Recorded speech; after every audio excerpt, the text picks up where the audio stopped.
Yuli nggak ngerti dong itu apa. Akhirnya dengan track record gangguan dari meja rias yang sedemikian rupa, kalkulasi dari teror-teror sebelumnya, Yuli langsung ketakutan, Yuli langsung nyamperin bapaknya, bapak ibunya yang ada di luar. Dia keluar kamar terus minta tolong, ketakutan karena tiba-tiba di cerminnya itu keluar cairan hitam.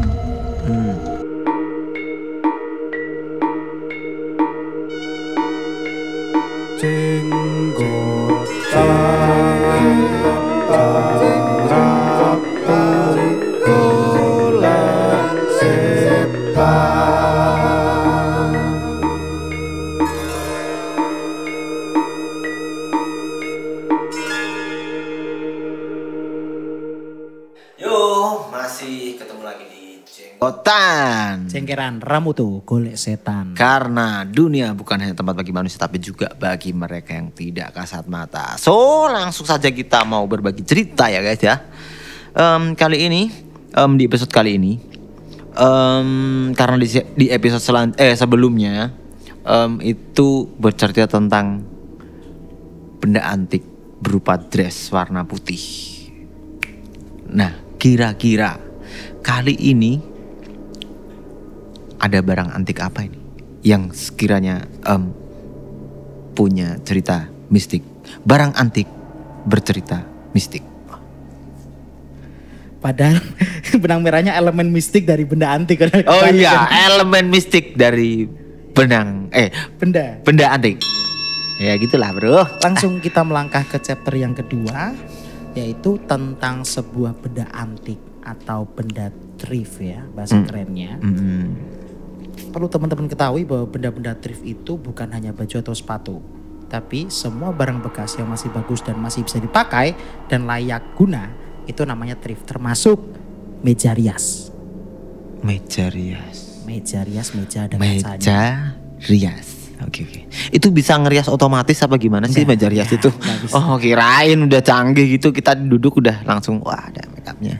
Sebuah cerita mistis yang dialami oleh Yuli, seorang wanita atau remaja berusia 18 tahun. Oke. Yuli, perempuan. Saya bingung ini mulai ceritanya dari mana karena awalnya itu cukup kompleks ya. Atau mungkin saya awali dari sini deh. Yuli ini bro punya kakek. Dan kakeknya itu kaya banget. Kebetulan kakeknya itu seorang pengusaha mebel. Wah.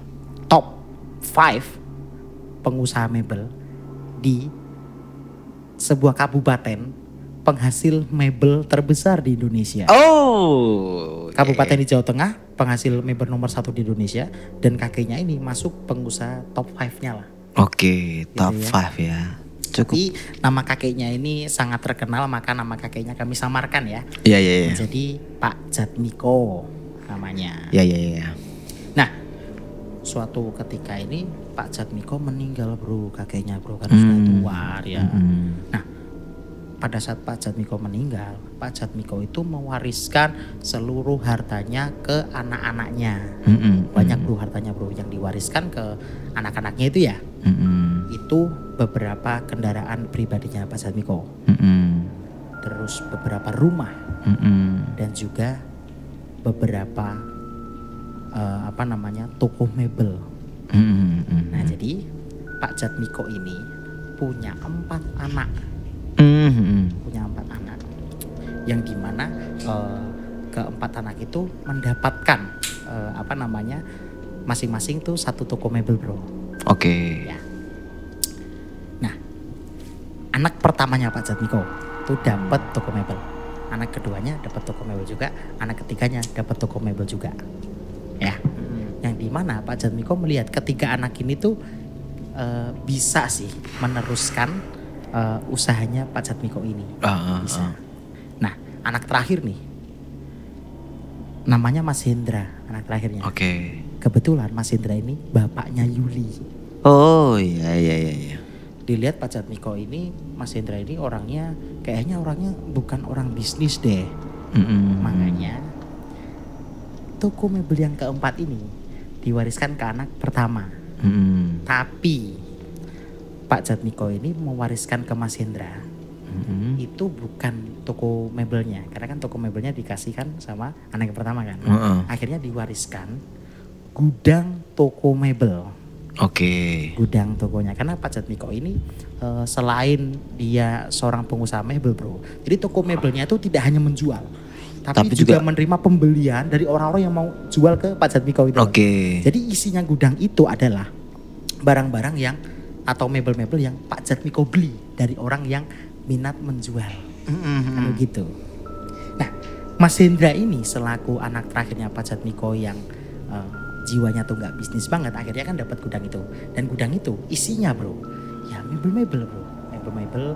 Dan for your information, luas dari gudang itu kira-kira, saya nggak tahu ukuran persisnya, pokoknya kira-kira sebesar 6 kali lapangan bulu tangkis.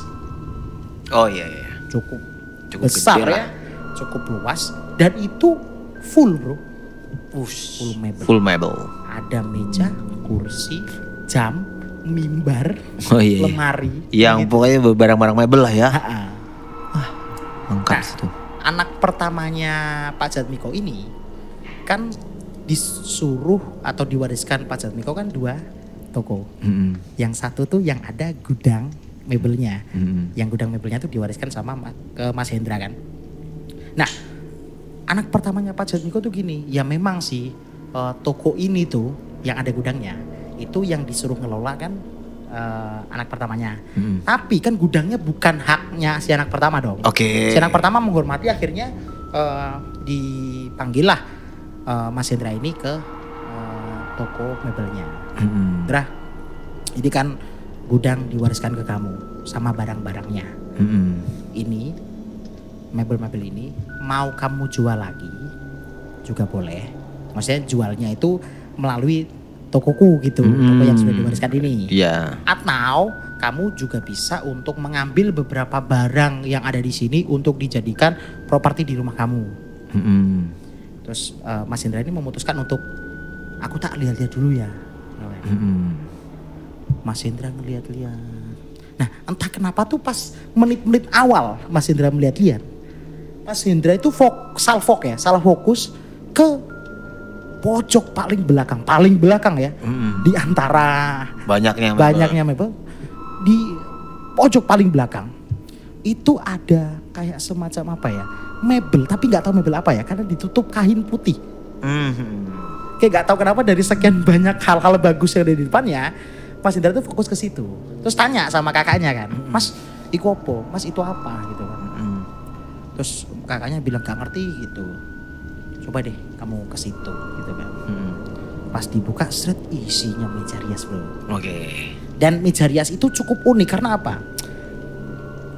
Tidak ada satupun sudut di meja rias itu. Jadi kan biasanya kalau meja kan ada sudutnya tuh. Entah di kakinya atau di tekukannya. Itu gak ada sudutnya. Itu semuanya tuh lingkaran bentuknya. Melingkar gitu. Jadi bisa dibilang mebel ini termasuk mebel bisa dibilang mahal ya. Karena futuristik sekali. Futuristik gitu. Gak banyak ukiran tapi uniknya di situ. Estetik sekali berarti. Ya. Terus lengkap, ada cerminnya juga ada. Dan Mas Hendra sama kakaknya Mas Hendra ini gak tahu tuh mebelnya disimpan sejak kapan. Tapi yang jelas cerminnya tuh masih bersih banget. Di tengah kain penutupnya yang udah berdebu, di tengah apa namanya mebel-mebel yang lain tuh sudah ada apa ya, debu yang sudah berkarak gitu loh. Itu cerminnya masih bersih, segala macam itu masih sangat bersih sekali. Nah, Mas Hendra ini memutuskan untuk gini aja nih Mas, saya kan emang nggak minat jualan nih gitu kan. Ya udah deh, semua barang yang di sini itu saya titipkan ke Mas untuk jualin gitu kan. Nanti kita bagi-bagi komisi dah. Tapi untuk meja rias itu boleh nggak saya bawa pulang gitu kan. Mau saya pakai di rumah. Terus kan kakaknya juga, oh yaudah nggak apa-apa. Nah akhirnya kan untuk ngangkatin benda itu, akhirnya kan manggil karyawan dong yang di sana. Nah pas karyawan dipanggil, karyawannya kan nanya, mau suruh ngangkat apa nih? Ngangkat meja rias itu untuk Mas Hendra. Nah salah satu karyawannya yang mau bantuin ngangkat itu ada karyawan senior bro, yang udah apa ya, udah cukup berumur lah. Ya istilahnya Mas, mungkin lama ikut Pak Jatmiko mungkin. Betul. Ya. Terus si karyawan senior itu bilang, Mas Hendra, yakin Mas mau itu ngambil meja rias itu? Iya. Terus si karyawan senior itu mengingatkan bahwasannya, ini Mas, ini kan meja riasnya kan ada 4 laci, di kanan 2, di kiri 2. Nah, laci di bagian kanan bawah itu nggak bisa dibuka Mas. Kita juga nggak punya kuncinya tuh. Oke. Pas Pak Jat itu ngasih ke saya atau Pak Jatmiko ngasih ke saya, itu kuncinya cuma ada 3 Mas. Itu sampai sekarang nggak bisa dibuka. Terus Mas Hendra bilang, gak apa-apa Mas, tak bawa di rumah gitu kan. Nah, terus Mas ini juga mebelnya ini berat loh Mas, gini. Pokoknya si karyawan senior itu banyak banget alasan buat kayaknya meja rias itu gak dibawa. Oh iya. Pokoknya yakin lah, nanyain sampai meyakinkan kalau bisa jangan deh. Gitu. Ya seolah-olah begitu ya. Tapi Mas Hendra ini tetap ngeyel, wis gak apa-apa Pak, dibawa aja. Nah akhirnya kan dengan Mas Hendra ini ngeyel, ya kan, karyawan seniornya bilang gini, ya wis Mas, kalau Mas Hendra pengen bawa ini ke rumah gak apa-apa, tapi sebelum digunakan mungkin Mas Hendra bisa mandiin kembang dulu nih meja rias. Di situ belum sudah mandi kembang. Iya. Dimandiin kembang dulu Mas gitu kan. Iya. Terus ya Mas Hendra ya aja gitu. Ya walaupun Mas Hendra ini skeptis ya mungkin ya terhadap hal seperti itu ya. Ya wis nanti tak mandiin kembangnya di rumah gitu kan. Terus karyawannya senior itu mengingatkan bahwasannya, iya Mas, karena mebel ini tuh usianya tua banget, bahkan lebih tua dari saya, dia bilang gitu. Bahkan mungkin lebih tua dari bapaknya Mas Hendra. Gitu. Terus Pak, tolong wis dibantu untuk ngambil, gitu ya. Terus diambil, taruhlah di rumahnya Mas Hendra. Nah, ditaruhlah di kamarnya anaknya Mas Hendra yang which is itu Yuli. Oke. Yang mengalami gangguan ini. Suatu ketika si Yuli ini seneng nih dapat meja rias yang bagus tuh, seneng banget. Nah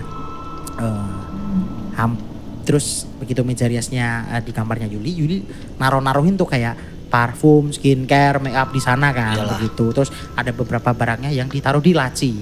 Tapi laci yang sebelah kanan bawah itu kan tidak bisa dibuka. Ya kan gak bisa ngisi apa-apa dong. Yeah. Karena memang kuncinya cuma 3 kan. Nah,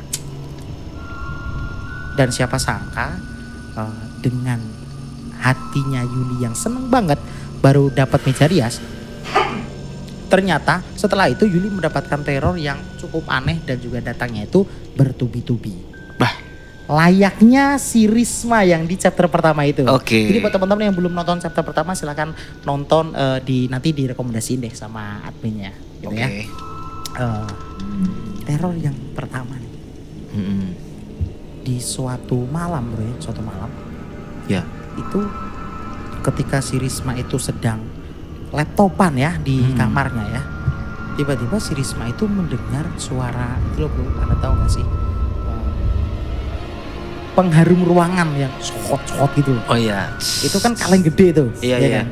Oh bukan yang nempel di tembok ya, yang disemprot dipegang gitu loh. Iya, itu kan kaleng besar tuh kayak gitu ya. Itu tiba-tiba ambruk dan ngegelinding ke bawah, tang gitu kan. Oh iya, tang. Iya. Terus si Yuli ini nengok, jatuh nih, yang dimana pengharum ruangan itu dia taruh di meja rias itu. Oke. Diambil lagi, ditinggal laptopan lagi, jatuh lagi. Oh iya. Mungkin kali ada tikus atau cicak kan. Iya. Ditaruh di laci yang bisa dibuka. Oh iya. Biar nggak jatuh lagi. Terus ditaruh di laci, tinggal laptopan, jatuh lagi bro. Padahal lacinya sudah ditutup. Bagaimana cara pengharum ruangan itu bisa jatuh kan? Iya. We never know kan nggak? Iya. Akhirnya ya si pengharum ruangan itu akhirnya ditaruh di samping laptopnya si Yuli itu. Jatuh lagi. Enggak. Terus akhirnya si Yuli kan merasa ada keanehan di situ. Tapi ya Yuli adalah anaknya Pak Hendra yang skeptis, makanya dia nggak berpikir aneh-aneh gitu kan. Teror yang kedua. Apa tuh? Di suatu malam lagi. Nah ini nih yang agak sedikit lebih parah. Wow, ini pasti. Si Yuli ini kan kasurnya itu tepat di depan dari meja rias itu. Ketika si Yuli tidur, si Yuli mengalami ketindihan. Anjay, sama kayak si Risma tadi. Sama, ketindihan, gak bisa gerak, tapi dia sadar dan bisa ngelihat ke depan. Oke. Dan kalau si Yuli ngeliat ke depan, si Yuli itu bisa sedikit untuk melihat cermin itu. Oh iya. Dan tepat di depannya si Yuli ada sosok yang Yuli tidak kenal. Sosok ya, bukan orang ya. Sosoknya itu kayak manusia bro tingginya. Tapi dia berbulu banyak banget, bulunya warnanya hitam. Dan dia punya taring yang, ya taring tapi kecil. Taring kecil, matanya itu biru menyala, biru ya. Biru.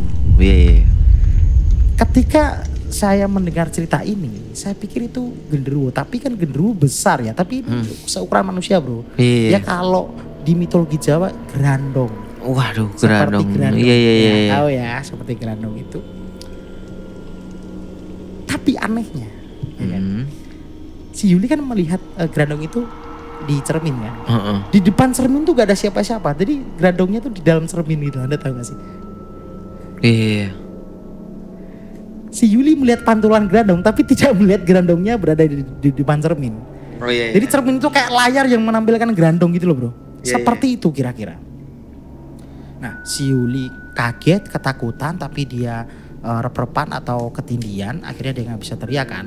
Akhirnya Yuli coba tidur lagi, dan akhirnya Yuli bisa lah untuk tidur.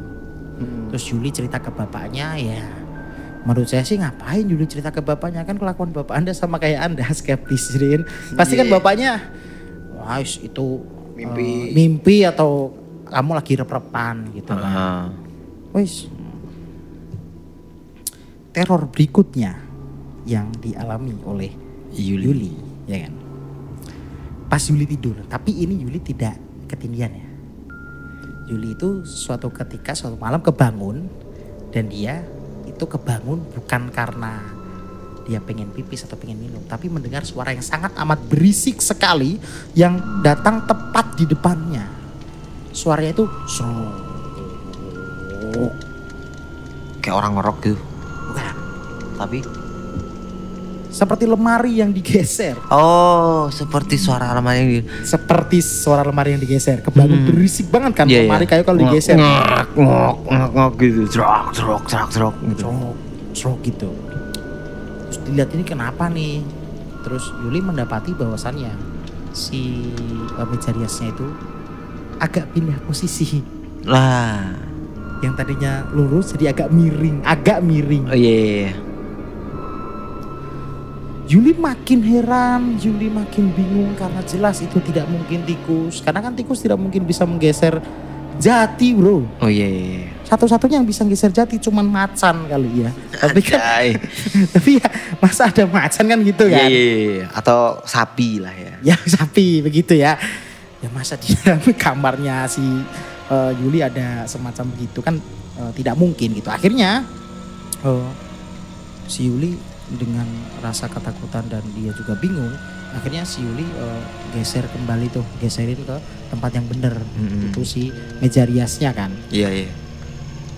Itu teror yang dialami Yuli pada saat itu. Ternyata terornya berlanjut. Wah, apalagi nih? Ke beberapa hari berikutnya. Oke. Nah ini terornya parah nih. Terornya parah nih. Sudah masuk parah kan. Parah nih gitu. Ketika si Yuli ini laptopan bro di dalam kamar, tiba-tiba Yuli itu mendengar suara yang sangat amat berisik sekali, yang sumber suaranya itu tepat di belakang dia. Oke. Ini dia lagi laptopan ya, kebetulan posisi dari laptopan itu memang membelakangi meja rias itu. Dan suara bisiknya bukan serok, bukan, tapi oh. Yuli refleks nengok ke belakang dan terlihat meja riasnya itu bergetar dan beberapa kaleng parfum, kaleng-kaleng dia Oh, yang lain iya, itu iya, bergetar. iya. Deg deg deg deg deg deg. Gempa dong. Iya. Yuli refleks lari keluar rumah, teriak-teriak ke orang rumah, Gempa. keluar ada gempa gitu kan. Iya. Nah, pas Yuli keluar, bapak sama ibunya tuh lagi ngobrol di teras Oke. dan nyantai bapak ibunya tuh. Iya. Terus, "Loh, kenapa? Ada gempa, ada. Oh, emang nggak kerasa gitu kan?" Oh enggak, pak ibunya bilang gitu nggak kerasa. Sampai Oh, iya. dia cari tuh ke temen-temennya, nih ada yang kerasa gempa nggak sih Oh, iya. di kabupaten itu gitu kan, Hmm. di daerah. Pokoknya dia kan Iya, kabupaten iya, Jawa iya. Tengah ya. Iya. Gak bersedia disebutin. Iya. Terus dia sampai nyari di Twitter kan, biasanya kalau ada gempa kan Oh Twitter iya. langsung viral kan. Iya. Nggak ada bro, gempa di kabupaten itu nggak ada bro. Sampai dia nyari di situs atau di sosial medianya BMKG, di kabupaten itu nggak ada gempa. Wah. Padahal sebetulnya kabupaten itu rawan gempa bro. Tapi masalahnya kalau kabupaten itu rawan gempa, biasanya kan BMKG langsung update ya. Ini enggak. Berarti emang nggak ada gempa aja gitu. Berarti normal aja gitu. Normal-normal aja. Iya. Berarti yang bergetar kan cuma meja riasnya sih. Yuli kan. Iya. Itu teror yang seolah kayak gempa. The final terror ini yang paling menurut saya gila, ini udah nggak masuk akal. Saking nggak masuk akalnya, Yuli yang tadinya skeptis itu mendadak jadi mungkin sampai sekarang ya dia penakut bro, karena sangat ekstrim sekali. Iya. Jadi di suatu ketika si Yuli lagi bercermin bro, dia Kenapa tuh? bercermin, dia pakai skincare dan sebagainya gitu kan.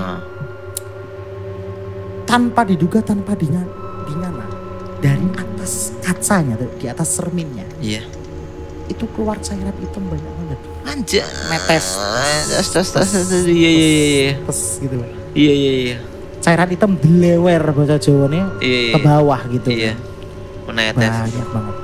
Ya, Yuli nggak ngerti dong itu apa. Akhirnya dengan track record gangguan dari meja rias yang sedemikian rupa, kalkulasi dari teror-teror sebelumnya, Yuli langsung ketakutan. Yuli langsung nyamperin bapak ibunya yang ada di luar. Dia keluar kamar terus minta tolong, ketakutan karena tiba-tiba di cerminnya itu keluar cairan hitam. Tanpa tahu asalnya dari mana. Pokoknya dari atas aja. Delewer wakeh tenan ya cari Yuli ngono kan. Banyak banget. Akhirnya kan bapak ibunya nyamperin ke kamarnya kan. Cairan hitam itu nggak ada bro. Tapi Iya.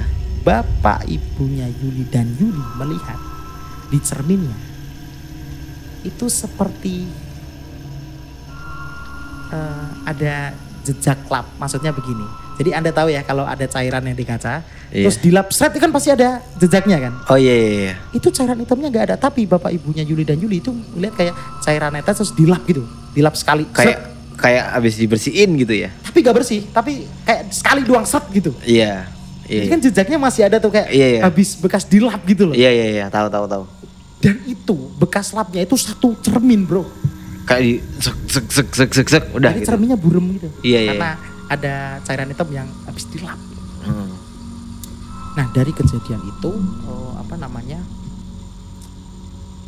Mas Hendra ini memutuskan untuk tanya ke karyawan senior yang jaga tokonya atau toko mebelnya Pak Jatmiko yang sekarang dikelola sama anak pertamanya. Iya.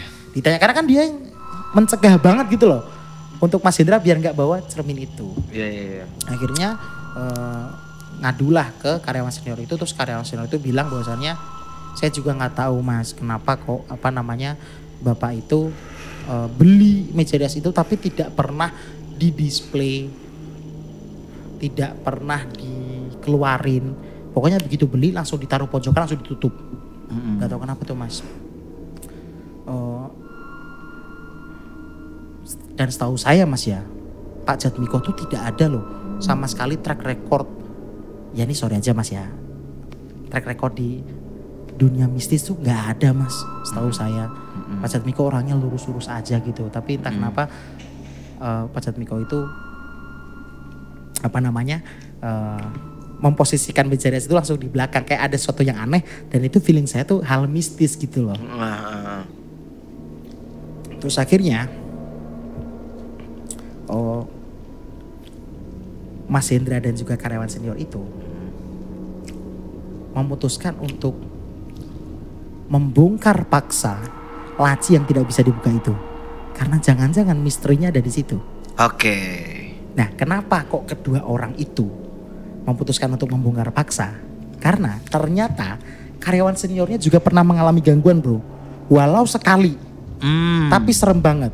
Ketika karyawan, jadi di suatu ketika ya, pada saat almarhum Pak Jatmiko ini masih hidup ya, beliau ini lagi itu bro, lagi mau ngeluarin mebel yang ada di gudang tersebut. Pas mau ngeluarin, tiba-tiba terdengar suara gluk, seperti laci yang dibuka. Oh iya. Terus ditengok ke kanan kiri, ternyata sumber suara itu berasal dari meja rias itu. Lacinya tuh tiba-tiba kebuka sendiri. Tapi pas karyawan senior itu ngeliat, lacinya tuh sudah kebuka. Mau ditutup dong sama karyawan senior itu. Dan pas mau melangkah menutup laci itu, tiba-tiba dari dalam laci itu keluar tangan, bro. Kukunya panjang warna hitam dan berbulu, menutup lacinya. Oh iya iya. Setelah itu karyawan seniornya lari ketakutan dan sebagainya. Oh iya iya iya iya. Laci meja rias itu terbuka pun sebetulnya sudah tidak logis karena kan gak ada kuncinya dan terkunci toh. Iya iya iya. Bener. Terus akhirnya berdua itu memutuskan untuk kita bongkar ini, gimana kita buka paksa. Sebetulnya karyawan senior itu merasa bahwasannya gak sayang sama mas gini. Iya. Terus Mas Hendra bilang ini meja rias sudah jadi punya saya. Oh. Jadi gak apa-apa. Oke. Silakan bongkar aja. Pas dibongkar pakai apa namanya? Linggis. Gergaji gak bisa. Linggis gak bisa. Akhirnya kapak, bro. Bongkarnya tuh gak cuma laci doang ya. Jadi sebelah kanannya tuh kayak dibongkar semua. Anjay. Hanya demi biar laci yang sebelah kanan bawah itu terbuka. Pas dibongkar, Mas Hendra, karyawan senior dan juga kakaknya Mas Hendra tanpa diduga, tanpa dinyana mendapati 4 jenglot yang dibungkus dengan kain yang berbentuk pocongan gitu. Oh iya. 4 jenglot. Terus akhirnya ya 4 jenglot itu dibuang, terus lemarinya meja riasnya dibakar, dan itu adalah ending dari cerita meja rias misterius, begitulah kira-kira. Dan apa namanya si Yuli ini tidak apa ya, ini pesan dari si Yuli ya, bahwasannya saya harus menyampaikan bahwasannya Pak Jatmiko ini orangnya tuh lurus, bro. Dia tidak pernah berhubungan dengan hal mistis. Makanya mungkin si Yuli berpikiran begini ya, mungkin ada orang yang jual ke Pak Jatmiko, mungkin butuh duit atau dan sebagainya. Pak Jatmiko tuh cuman beli gitu kan, cuman beli. Tapi Pak Jatmiko tidak mengetahui bahwasannya ada hal mistis yang tersimpan di sana. Atau mungkin sebetulnya Pak Jatmiko tuh sudah menyadari bahwa ada hal mistis di meja rias itu, tapi menyadarinya tuh bukan pada saat akan beli, tapi pada saat sudah beli. Makanya meja rias itu ditaruh paling belakang. Oke, bener. Makanya untuk Yuli apa namanya, kami mengapresiasi Yuli sudah mau bercerita, dan kami percaya kok bahwasanya Pak Jatmiko itu almarhum ya, orangnya itu enggak aneh-aneh begitulah. Iya, bener. Ya semoga Pak Jatmiko tenang di alam sana, gitulah kira-kira. Ya.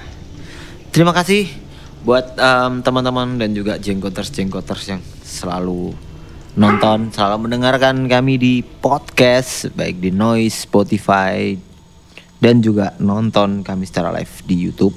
Streaming, bukan live ya, maaf, kapan-kapan live-nya. Streaming di YouTube. Terima kasih.